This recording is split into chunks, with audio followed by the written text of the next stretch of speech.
أعوذ بالله من الشيطان الرجيم.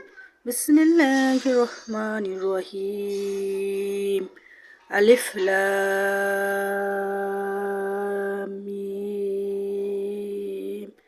ذلك الكتاب لا ريب فيه هدى للمتقين الذين يؤمنون بالغيب ويقيمون الصلاة ومما رزقناهم ينفقون والذين يؤمنون بما أنزل إليك وما أنزل من قبلك وبالآخرة هم يوقنون আলিফ লাম মিম।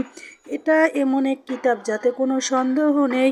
এটা ওই মুত্তাকিনদের জন্য পথ প্রদর্শন যারা অদৃশ্য বস্তুসমূহের প্রতি বিশ্বাস স্থাপন করে এবং যারা নামাজ কায়েম করে এবং আমার দেওয়া রিজিক থেকে ব্যয় করে আর তারা বিশ্বাস স্থাপন করে তোমার প্রতি যা অবতীর্ণ হয়েছে এবং তোমার পূর্ববর্তীদের প্রতি যা